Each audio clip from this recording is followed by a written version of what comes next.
Já jsem Lukáš. Dneska budu vlastně mluvit o tom, co tady už několikrát zaznělo, ale zkusím říct věci, které tady ještě nezazněly.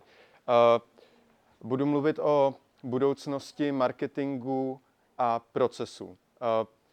Už tady padaly otázky o tom, jak vůbec jako bude měřit to, jestli jsme vidět nebo nejsme vidět.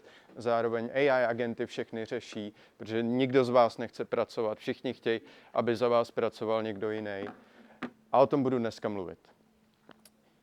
My jsme tým Reshift, jsme AI divize Effectixu a věnujeme se několika věcem. Stavíme vlastní AI nástroje, o těch budu mluvit. Nasazujeme agenty u klientů a zároveň nějakým způsobem řídíme interní i externí adopci AI. 15 let platilo jedno pravidlo vyhledávání. To se za poslední dobu docela rozpadlo, protože každý z nás vyhledává trochu jinak. Už to tady dneska zaznělo, že lidi neklikají. Ale není to jediná věc, která se mění. Já se vám dneska pokusím zodpovědět na 2 otázky, které si vlastně musíte položit i vy sami. Jestli vás vidí zákazník, když za vás odpovídá AI, a jestli děláte rutinu ručně, anebo ji řídíte. Ta prezentace má 2 části, pojďme se vrhnout na tu první.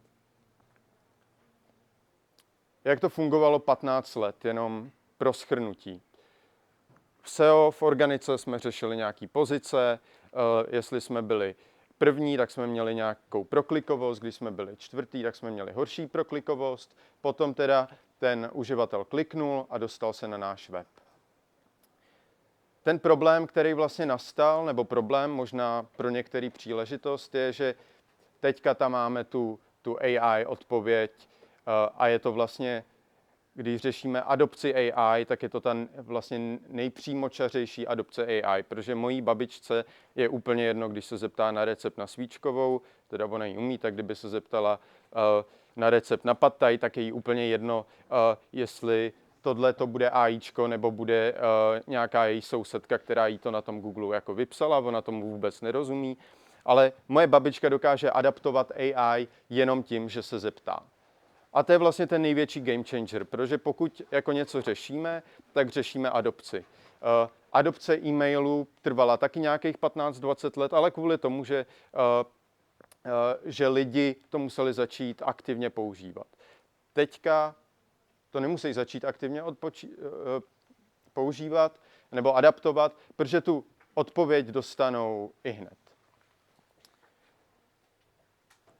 No a když tam naskočí ta AI odpověď, tak 15% dotazů zhruba, tak ty AI overviews vůbec nemá. 8% dotazů podle nějakých výzkumů, liší se to plus minus, ale poměrně dost těch dotazů ty výsledky má. A když se tam zobrazíte, tak jenom 1% těch uživatelů se z té AI odpovědi proklikne. No a to vlastně mění celý to paradigma, jak jsme dosud fungovali v tom, že bude měřit SEO, bude měřit prokliky, ten uživatel se tam dostane, ale dostáváme se k tomu, že SEO začíná být do velké míry i brandový kanál, hlavně na informačních dotazech. Protože vy, když se nezobrazíte v těch AI overviews, tak se tam zobrazí vaše konkurence a vy nejste vidět. A to je problém.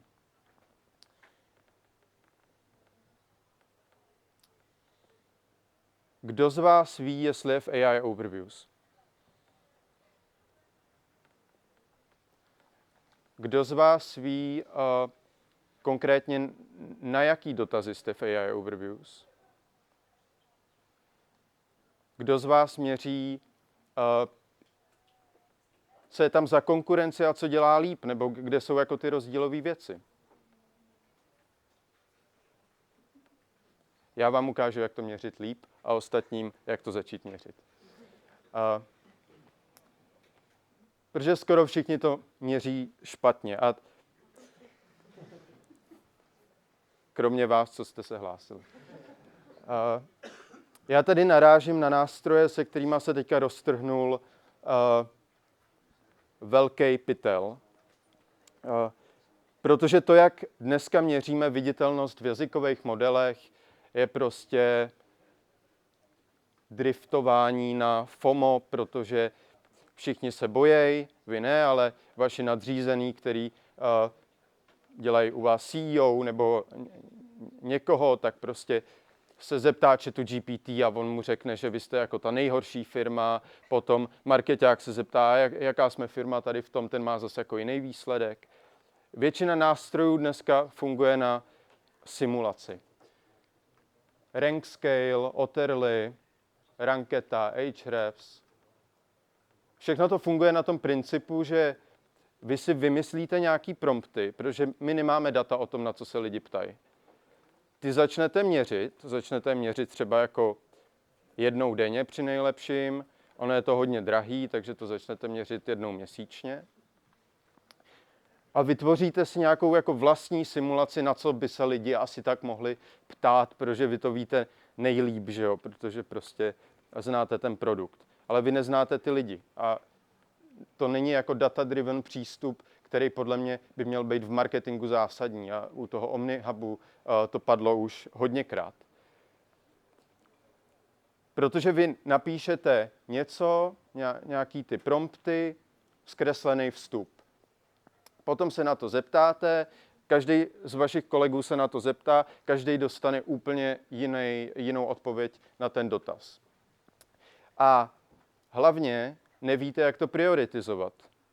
Já když se zeptám na dotazy ohledně mých produktů, tak já nevím, na co se lidi ptají častěji, na co se ptají méně často. No a ve finále vám z toho vzniká nějaký jako pelmel, který to vaše FOMO moc neuspokojí, protože akorát se všichni jako naštvou, že někde jsou vidět, někde nejsou vidět. Tady mimochodem, když se zeptáte AI na stejný prompt, statistická šance, že vám vrátí stejný seznam značek, je menší než 1. To znamená 1:100 a ještě to není ani 1, je to jako míň, takže prostě ptáte se na něco a zjišťujete úplný jako hovadiny.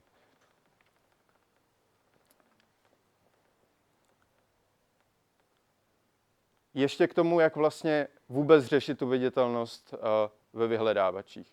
Kromě toho, že jako budete měřit hovadiny, tak můžete i optimalizovat hovadiny. LLM z TXT, super populární věc, že jo? Protože když jako máme v SEO robot z TXT, tak co kdybychom udělali něco jako LLM TXT, protože to zní jako cool, vybudujeme na tom FOMO, dáme si to na web, někdo nám to za hodně peněz prodá, ono to neudělá nic. Nebo nějaký jako přepisování obsahu pro AI. Tady za to se dá dát rovnítko GEO, AEO, všechny další zkratky, které jste viděli. Nic takového neexistuje.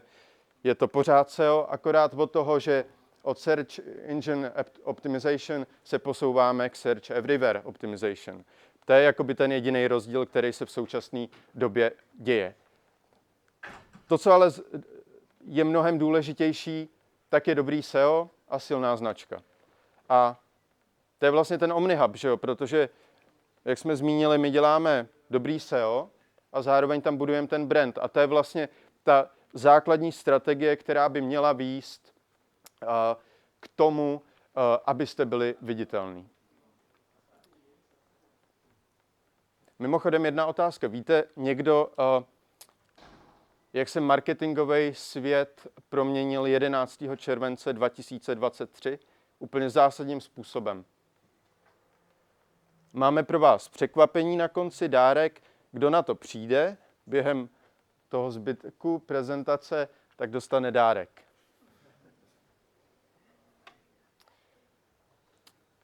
A jak jsem mluvil o tom, že teda nebude měřit hovadiny a bude měřit realitu, tak se asi ptáte, a jak to udělat, že jo? Jako netahá nás tady zase ten kluk za nos? Tak já vám to ukážu, že ne. Protože my jsme vlastně přišli s řešením, který je vlastně jako reakce na ty nástroje, o kterých říkáme, že jsou špatný, hejtit umí každej, tak jsme udělali vlastní nástroj a ten nástroj funguje na datech z vaší search konzole, protože z naší zkušenosti se nám osvědčilo, že když budeme optimalizovat pro ty AI overviews, který umí adaptovat i moje babička, bez toho aniž by věděla, že něco adaptuje, tak ty techniky jsou pořád stejný. Dobrý SEO, dobrý brand. A to, že jste vidět v těch AI overviews, tak se přirozeně překlápí i do těch dalších jazykových modelů. Tak jsme udělali AI Overviews Analyzer. Nástroj, který je postavený na reálných datech z Google Search konzole a ne na simulacích. Co děláme? My vezmeme vaši Search konzoli, napojíme ji do toho našeho nástroje, nad tím uděláme nějaký výpočty, proženeme to Googlem, uděláme nad tím nějaké analýzy a vrátíme vám dashboard s akčníma krokama, prioritizací, co musíte začít dělat, abyste byli viditelnější, kde je viditelná vaše konkurence a jak moc. To znamená, kolik viditelnosti, nebo kolikrát vidí moje babička jinou značku než tu vaší. Protože to je hrozně důležitý předpoklad k tomu, abyste se mohli datově rozhodovat, musíte mít data. A tohle to jsou jediný data, který zatím máme. Na první pohled vám to ukáže ten nástroj, nějaký jako základní data o tom, kolik slov pouští ty AI overviews, kde jste citovaný, jaký máte share of voice, jaký máte potenciál zobrazení, průměrnou pozici a tak podobně. Na slajdu to vypadá pěkně, já vám ukážu, jak to vypadá na reálných datech. Tady to je ta apka, do které se přihlásíte. Můžeme udělat buď jako jednorázový audit nebo pravidelné měření. A tady jsou nějaký demo data Alzy, takže my vidíme nějaký jako score. To score je spíš to číslo pro ty vaše nadřízený, pro ty manažery, protože mají rádi, jestli to bude nebo oranžový, nemají rádi, když to bude zelený, takže vy můžete jako každý měsíc reportovat to jedno číslo, budou nadšený, když to bude zelený. Když to nebude zelený, tak vám pomůže ten nástroj. My pravidelně vlastně stahujeme každý měsíc slova z Google Search konzole. Tady ty slova proženeme celým tím procesem, zjistíme, jaký ty slova pouštějí Google AI Overviews a v rámci těch dat, který získáme, tak zjistíme, jestli jste citovaný, kolikrát a tak podobně. Potom hrozně důležitá věc je pozice v těch AI Overviews, protože když si něco vygooglujete, tak typicky vidíte nějakých prvních pár odkazů, prvních pár brandů, potom už se nikdo vlastně jako dál nerozklikne na to zobrazit víc, anebo neproklikne. Takže to je taky hrozně důležitý. Takže tady vidíte, že vlastně jako ten reshift, název našeho týmu, skvěle vymyšlený, se mění k tomu i, že vlastně my kromě klasické pozice reportujeme i tu AI Overviews pozici. A to je přesně to, co se jako v tom dnešním SEO prostředí mění. Potom můžete zjistit, kolik impresí vlastně ty AI Overviews vůbec mají, kolik vlastně dokážete zasáhnout, nebo kolik máte potenciál ještě zasáhnout. Ten nástroj vám ukáže počet příležitostí, který vlastně jsme zjistili, protože vy nejste citovaný, vaše konkurence jo. Při pravidelném měření se vám tady zobrazejí i trendy a vývoj. Zároveň, tohle je takový základní přehled, jsou tam i mnohem detailnější data, přesně, abyste věděli, na co optimalizovat. Takže tady je třeba nějaký slovo, který mělo za minulý měsíc hodně impresí, má to nějakou organickou pozici a nejste třeba citovaný v AI Overviews. Takže vlastně tenhle ten nástroj vám jasně řekne, na jaký slovo se zaměřit, protože vy nejste citovaný.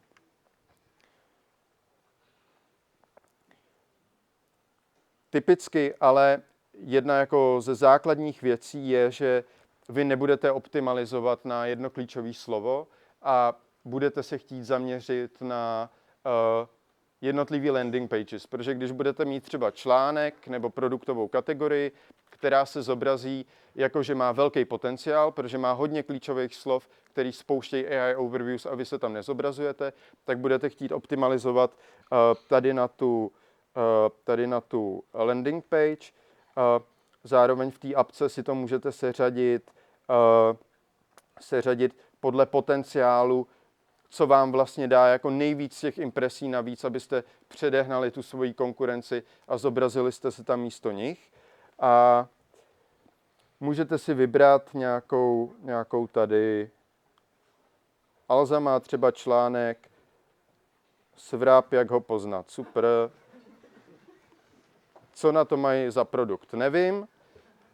Každopádně na Svráb se nezobrazujou v AI Overviews. Má to měsíčně skoro 10 000 impresí.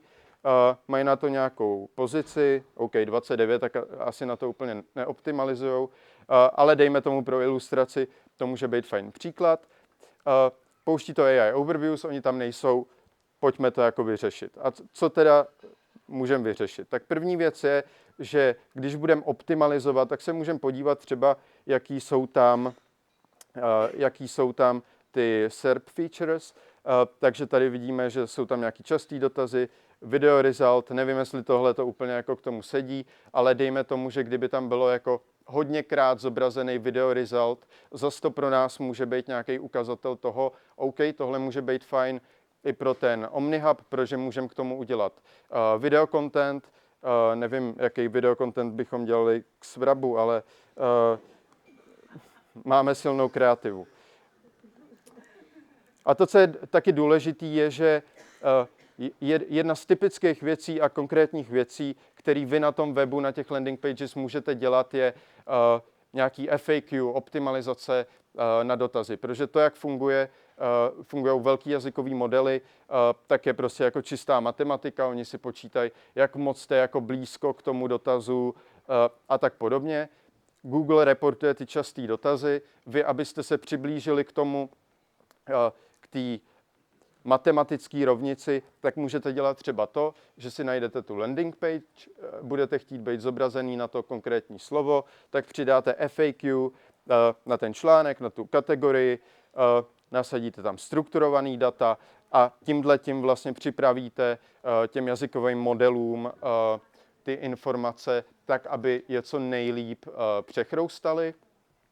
A zároveň hrozně důležitá věc je konkurence, protože my často definujeme konkurenci na úrovni celého biznesu nebo jako celé organiky.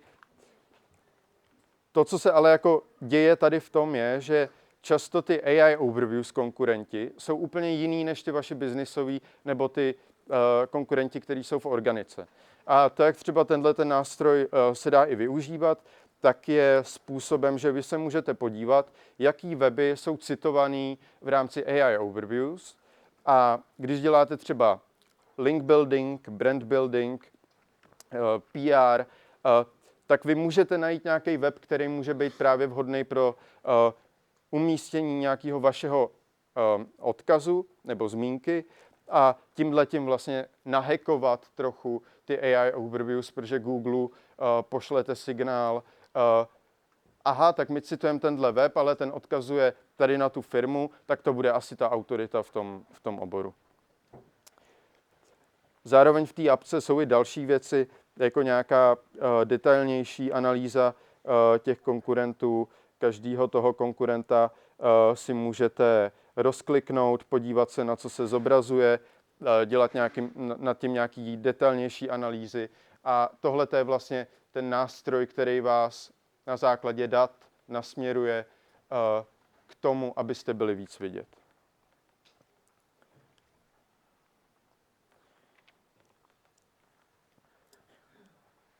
No a není to prostě o prokliku, je to o tom, čí jméno si zákazník odnese, je to o tom, koho Google cituje jako odborníka místo vás. To bylo jak jste vidět venku, ale samozřejmě tlak všech možných tady těch technologií spěje k tomu, že vy musíte být daleko rychlejší, efektivnější a tím se přemostuju k té druhé otázce, protože Ta je, jestli děláte rutinu ručně, anebo ten proces tvorby rutiny řídíte. Kdo z vás dělá rutinu ručně? Já si myslím, že daleko víc, protože vemte si AI, kdo z vás používá ChatGPT, Clauda a funguje s ním 90% času, takže se ho na něco ptá.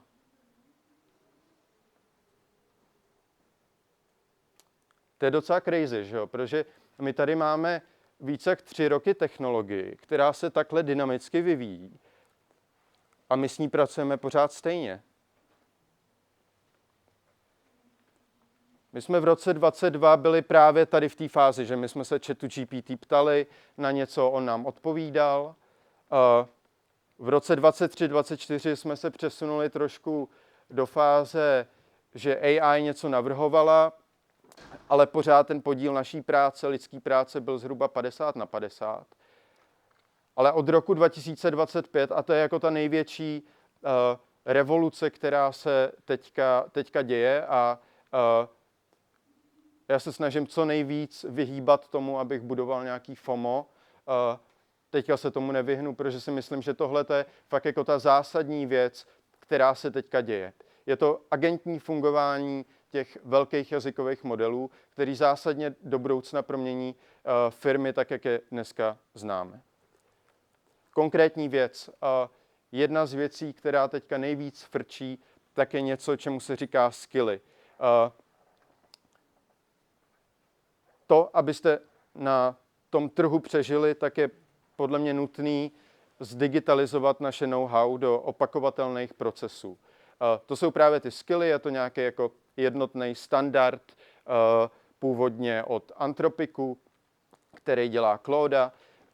A můžete si to představit jako kuchařku pracovních postupů, která se umí napojit zároveň na vaší vařečku, pánev, může do spíže a tak podobně. A vlastně všechno tohle je zapouzdřené v tom skillu a vy ho můžete pouštět autonomně. To znamená, že vy, když něco děláte rutině, tak vy tuhle tu rutinu můžete vzít, implementovat do toho skillu a můžete ji nechat pouštět autonomně. Třeba takový příklad toho agentního systému, protože samozřejmě my, když děláme návrh těch OmniHubů, tak dřív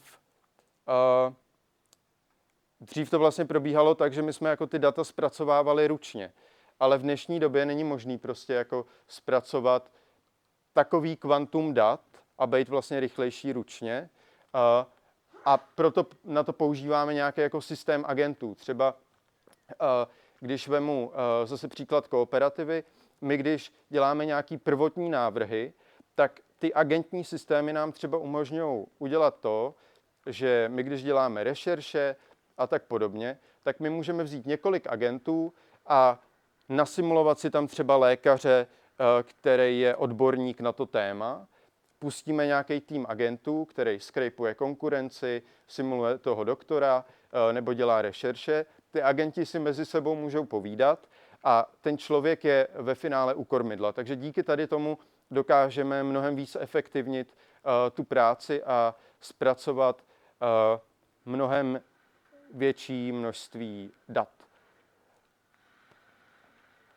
Zároveň ty skilly můžou být i na úplně basic věci. Tady jsem vyfotil Kubův krém mobilem a třeba když řešíte produktové fotky, tak vy můžete mít skill na produktové fotky, které jenom pustíte, nahrajete tam obrázek a jasně nadefinované prompty, nějaký vaše vizuály, to může přetavit rovnou do produktových fotek a takovýhle skill můžete pustit třeba na celém vašem e-shopu a vygenerovat třeba produkty v kontextu.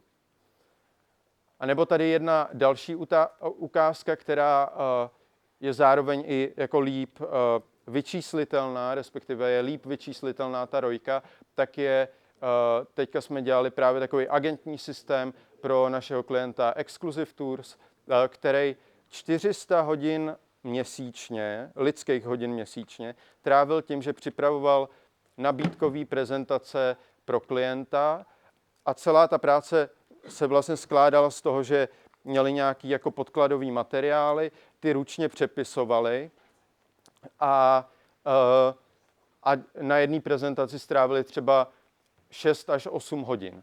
400 hodin měsíčně, v nákladech na ty mzdy to bylo několik set tisíc.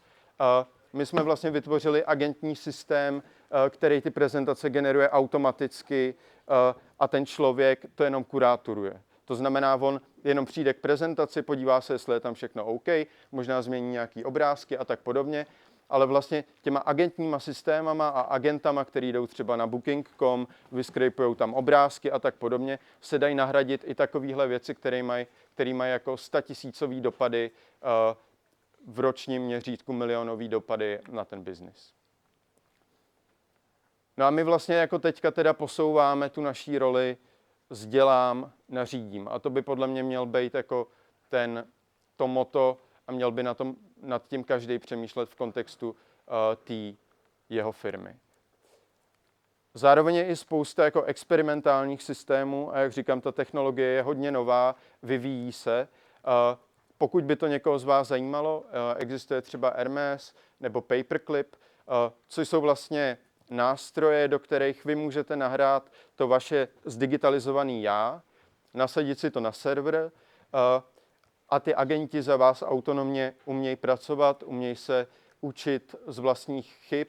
A třeba ten Paperclip funguje tak, že vy najmete digitálního CEO, zadáte mu nějaký úkoly, nahrajete mu tam ty skilly, napojíte si to na Telegram nebo na WhatsApp a CEO vám napíše, hele, mám tady tenhle úkol, můžu najmout třeba programátora, nebo můžu tady najmout copywritera. Vy mu napíšete OK, tak ho najmi a ten CEO si to vlastně dokáže řídit. Takže tohle to jsou jako teďka takový nový experimentální systémy, které ale do budoucna můžou poměrně zásadně ovlivnit ten váš biznis. A to, co je tam hrozně důležitý, tak třeba těch skillů, různých jako postupů, jak něco zdigitalizovat, je hromada. Ale to, co podle mě bude nejdůležitější, tak je vlastní expertíza a udržení kontroly. Takže podle mě ta strategie všech by měla být v tom, že si bude budovat to vlastní zdigitalizovaný know-how a díky tomu, že ho dokáže škálovat, tak tímhletím vlastně vyhraje. Protože nástroje budou mít všichni, ale tu vaší lidskou expertízu už ne. 2 otázky, které si můžete promyslet, když budete jíst oběd nebo pojedete zpátky domů. A taky si promyslet, co s tím vlastně udělat. A jestli ty přístupy, které jsem vám dneska ukázal, tak jak jste schopní je vůbec implementovat. Zjistil někdo, co se stalo 11.7.2023? To jsem ani neviděl, možná jo. Jako velkým zásadním způsobem se proměnil svět marketingu. Úplně jako největším. Ne. Mnohem větší to je ještě.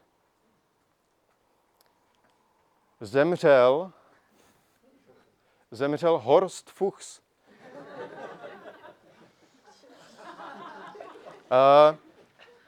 To je ten dárek pro vás. My ty AI Overviews analýzy jsme se rozhodli, že ty, co jste dneska přišli, takže vám ji, pokud nám nasdílíte Google Search konzoli, abychom to vůbec mohli udělat, tak vám ji uděláme zadarmo. Já nejsem úplně jako dobrý Horst, ale prostě předtím to stálo 6, teď to bude zadarmo, dobrý deal, zcela zdarma. Zvyšte viditelnost, předběhněte konkurenci, získejte víc klientů. Linka je otevřená, ještě nikdo nevolá, takže ne. Jste pomalí, mohli jste zavolat, mohli jste být první. Analyzuje, optimalizuje, vyhráváte. Pošleme to e-mailem, můžete si naskenovat QR kód, obsat link. Naši obchodníci, který nahrazují Horsta víc, než byl Horst sám, tak se vám ozvou a spácháme to spolu. Díky moc.